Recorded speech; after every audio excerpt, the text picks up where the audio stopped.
Alright guys, so here's a video that had multiple people ask for. This is going to be part 3 of the H22a4 rebuild block. I'm going to go ahead and finish this block up most likely today. Hopefully we can have time to do everything. If not, I think the last thing we'll have to do is put on the oil pan itself. But I'm going to go ahead and fix a mistake. Is I torqued the main caps wrong last time. It wasn't the wrong footage. I did it in a single step versus a double step. However, a double step is always smart. In my book, it asks for 1, and I've done 1 several times, but I'm going to appease the people that want 2.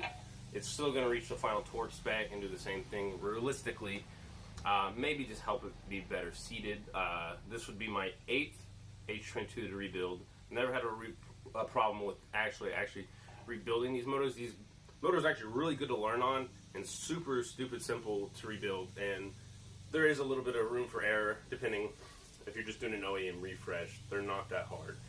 If you start going with like aftermarket rods, pistons, stuff like that, that's when you really start to checking clearances and all that. But if you're just doing an OEM rebuild, the clearances aren't as important. I'm not saying they aren't important, but they can be a little bit more lenient because the motor was already designed for that. You just got to make sure that for instance, you want to make sure your cylinders aren't egg-shaped. You want to make sure that you don't have excessive wear on your sleeves. You want to make sure that you get new piston rings, that they're seated correctly.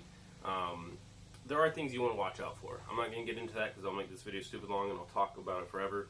But I'm going to go through because I torqued these from the outside in.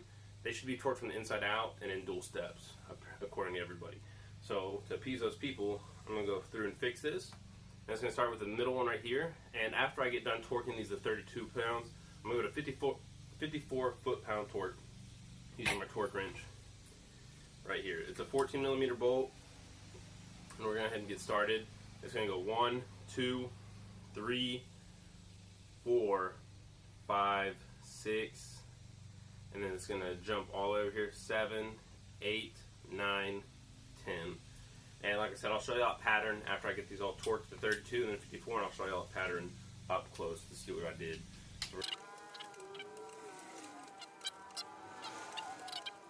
Taking me like 1/8 of a turn to reach, so I wasn't far off. Now I'm going to go up to 54 foot-pounds of torque, which would be the final step in actually torquing these.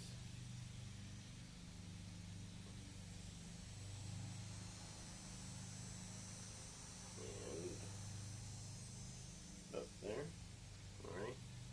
Tighten that down, and we're going to start again with 1.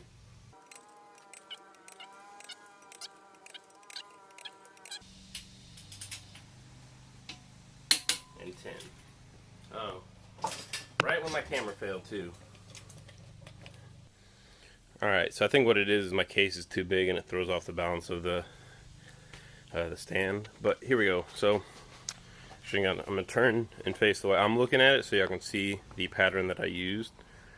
1, 2, 3, 4, 5, 6, and then you're going to jump over here.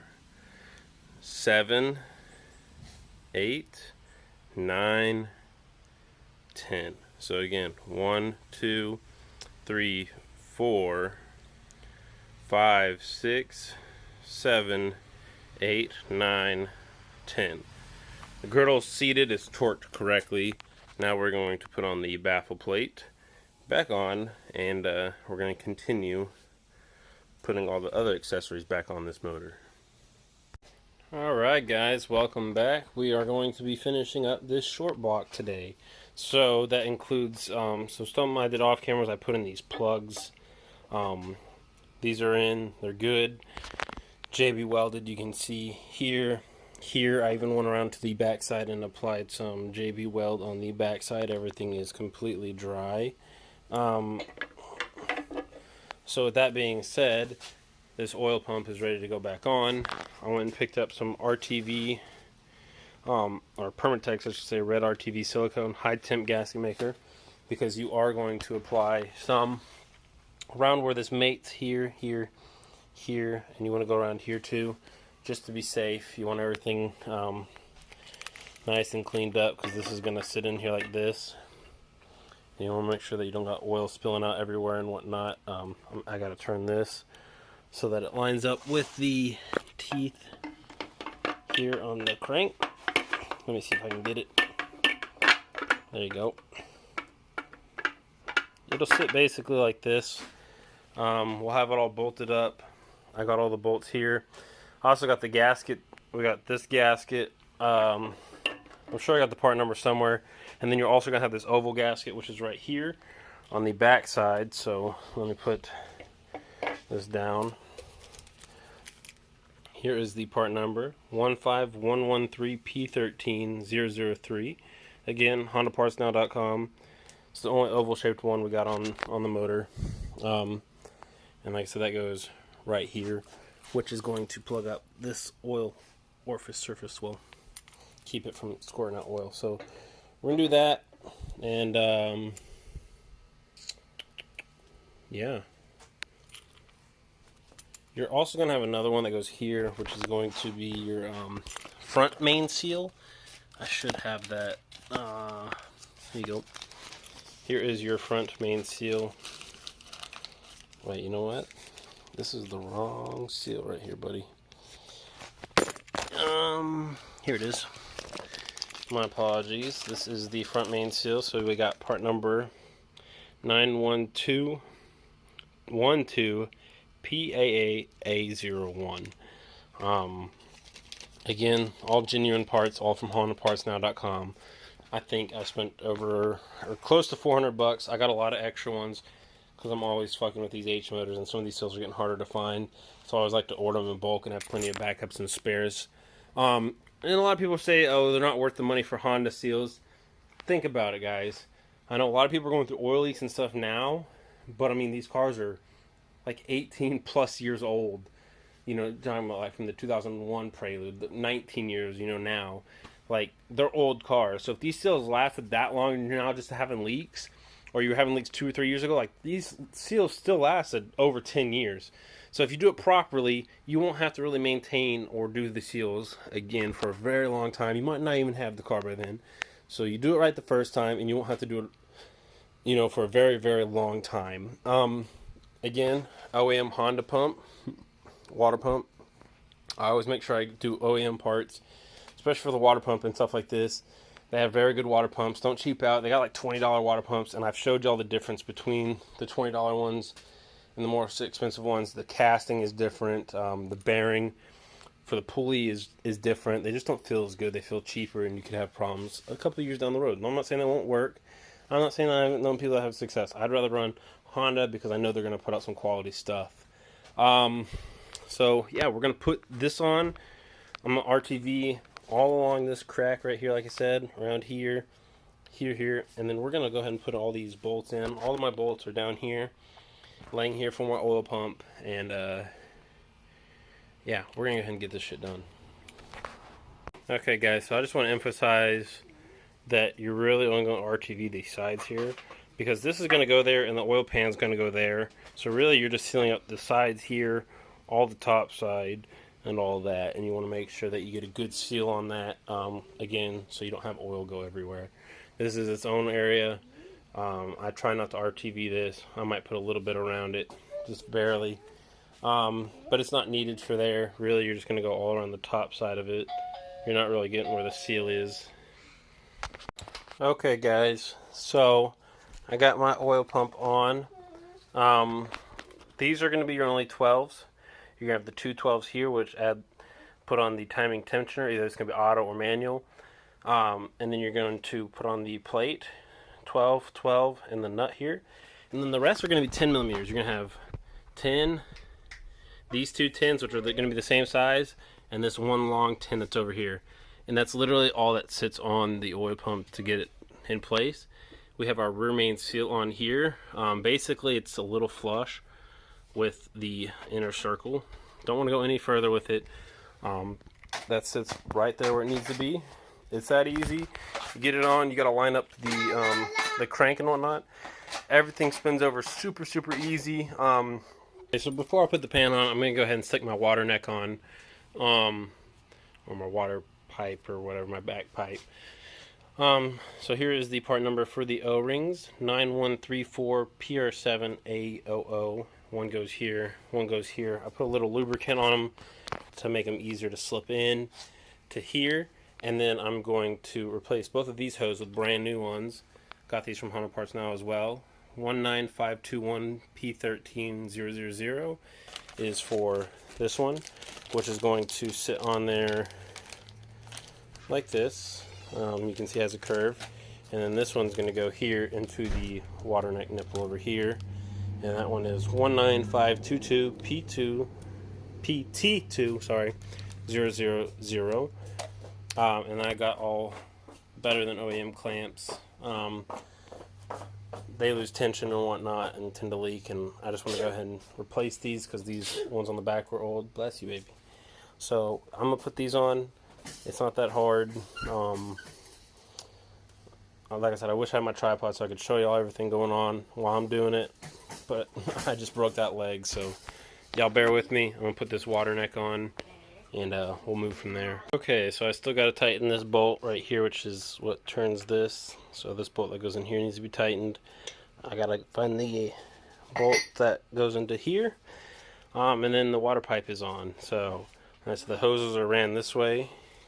It's pretty straightforward, fairly easy, kind of a pain in the ass to get to.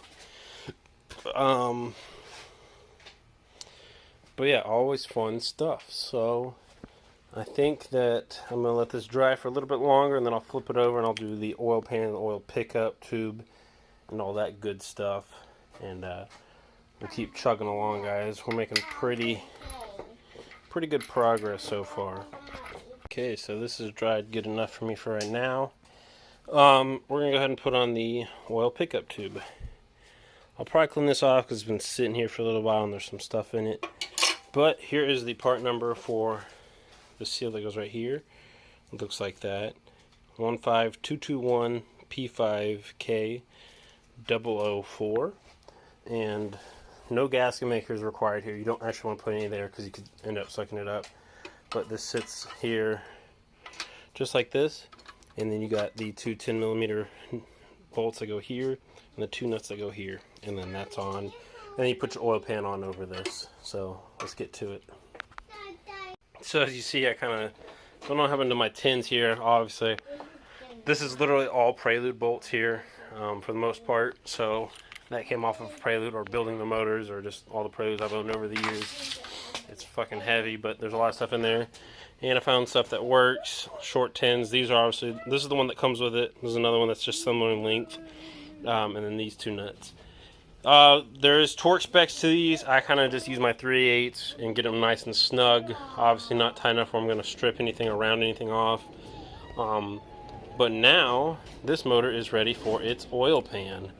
So I'm going to dig up the oil pan from way back there and we will be putting that on. Remember, this is an H22a4. This can take the H22a pan, which I have one, but it's dented, so I'm not going to use it. I'm going to use the aluminum pan. The aluminum pan uses Honda Bond or an RTV gasket, and the only actual gasket that this thing has is for the aluminum pan is a half moon shape that goes in the oil pan. The steel pan, which is black like this, uses an actual rubber gasket that goes all around it and RTV both sides just to make sure it doesn't leak. I don't like the way these seal. I'd rather just use Honda Bond. The aluminum pans are actually a lot easier to seal, and that's a lot cheaper to replace and easier. But I RTV both sides, which is why that kind of looks messy. I don't really care. Bottom of the motor ain't going to leak. Nobody's going to see it once it's in the car, so we're going to do the same for this one. We'll probably clean up this. This is still not quite dry yet, so we're going to give this a little longer to dry before I put on this pan. I'm going to clean up the surface to make sure that we can get a good seal on it. And that half moon actually is going to sit basically right here, I believe, when the oil pan is on. And then obviously you have, you have, I'll show y'all here in a second, but there's that over there which the rear main seal sits in, and that's what the half moon seals to. But we won't put that on until after this is off the stand, because there's just it's tight in there and it's hard to get to, and we still got to clean up that side of the motor. But yeah, guys, this is coming along. This motor's almost ready to fucking just slap all back together and go. I'm getting excited. I don't know what I'm going to do with this yet. It might be for sale. I don't know. Let's put the pan on and we'll decide. What is going on, guys? I'm at my new place. I still haven't got Hercules over here. That video is coming later of this place being set up. But for right now, we're going to finish up this motor because I actually sold it before I completely moved in here. So I got to put the oil pan on real quick. Everybody saw me go and fix the mistakes I made previous. There was also another mistake of me putting the thrust washers on the wrong way. Fixed that. Everything's back together, ready to go. Oil pan is ready to go back on. Remember, aluminum pans only use this half moon shaped gasket right here. You're not going to use anything else. And the part number is right here. It's going to be, my bad, I was holding that upside down for y'all. 11251 P5K000. And then the rest is just Honda Bond or some kind of high temp sealant, which is, I just had mine. I don't know where the fuck I put it. What the fuck? Oh. For this one, I'm going to use high temp red RTV paint, or that gasket maker. And we're going to put all that on because he's coming to pick it up tonight. You'll see who I'll give it to. Old buddy of mine from high school. Buddy sent me a request, bought a boosted Civic, H23 Civic, on his way home, blew it up after he bought it. So I'm like, well, hey, I have this rebuilt block, that's just OEM, so he's coming to pick it up later tonight to swap into his boosted Civic. And like I said, it's a good looking block, it's healthy, everything's great to go. So hopefully he has great success with it. And then it's only a matter of time before that goes into Hercules, guys. Once I get Hercules over here, in the garage more sorted. Obviously Hercules has got to fit in here. It'll be A game, trying to fit everything else and go about that. So I'm very excited, but yeah, let me go ahead and put this fucking pan on. Alright guys, the pan is on. The pan was cleaned on the inside. I didn't ever get around to cleaning the outside yet. So I will be going to get my wire brush from my other house to clean this up with, and then obviously this isn't on where the rear main seal goes because it'd just be a pain in the ass to get in there. So when he comes here and we put this in the back of his truck off the stand, I'm gonna go ahead and put that on for him. He's got all the final pieces here, but it's a beautiful 8 Series block and it's going to a good home that'll get some use. I told him don't push it too much with the boost. We think it was either over boosted last time and that's how he blew up his H23, or it just wasn't tuned properly. He bought it that way, so we'll see. Anyway, when he gets here, I'll film some more. But yeah, guys, part 3. I hope this helped. I know I made some few mistakes. I went back and I corrected most of them. Well, sorry, not most of them, all of them. And I want to thank everybody else for catching my mistakes along the way that helped me build this motor. Mind you, this isn't my first one. This is probably like my 5th or 6th H22 to rebuild. They're very easy beginner builds, especially if you're just refreshing them or whatever. Now when you start going into like aftermarket rods, aftermarket pistons, all that, obviously there's no piston that's going to work with the FRM sleeve besides there's a company that made them and it's just slipping my mind right now. Mally Golds, but I believe they're discontinued, the Mally Gold pistons, and they work with the FRM sleeves. 1 second right now. And so yeah, the Mally Gold worked with FRM sleeves, but like I said, I believe they're discontinued and not sold anymore. So to make any real decent power reliably, you're gonna have to sleeve the block because the FRM sleeves just will not hold up like that. Other than that, I mean, just doing basic refreshes like this is pretty simple. There's little things to watch out for. Learn from my mistakes. Watch all my videos. This is the final part 3 of this, so I just want to say thank y'all for everybody. I've gotten killer views and good feedback and even negative feedback, but that's a given for being a YouTuber, of people helping me and letting me know what I got wrong and what needs to be done correctly, or just little things I made mistakes on through the way. So I live a very busy, hectic life, and obviously this is months apart from even beginning this build. But yeah, guys, just want to say I love each and every one of y'all. Thank y'all for all the subs, and yeah, y'all stick around. We'll chill out when the other guy shows up. Alright guys, so he should be here any minute now to pick this up. I went ahead and put on one more seal. 91309P J7010, which is a little O-ring really for the for your oil dipstick tube. So that's good. The pan's on. Pan is pretty clean from what I can get with hand. Like I said, we still haven't put on all that over here because we're waiting to get that off the stand. But yeah, set it all up. Everything's tightened. Everything's good to go on the spec. So yeah, just waiting for him to show up. And this motor is going to its new home. I'm glad it'll be getting some kind of use. Sure is pretty, and I hate to get rid of it, but I have no use for it right now. And so along with that, also I'm giving them some other stuff to complete it. Crankshaft stuff. Here's the oil pan seal, which we'll be putting on in a second. So yeah. Alright guys, so please like, share, and subscribe. He came and picked up the motor. I'm sorry I didn't film that. It was an old buddy from high school, so it's catching up with him. I will probably end up filming the process of us installing it because I know he's going to need help because he's never been this far into a motor, so he's a little worried about it. So I was trying to give him the block as complete as I could. Obviously, you got to put the head on and a few timing components here and there. So I'll probably film that. But anyway, like I said, please like, share, and subscribe, and I hope you'll have a great day. Let me know if y'all saw any mistakes. And like I said, I hope this video helps like always.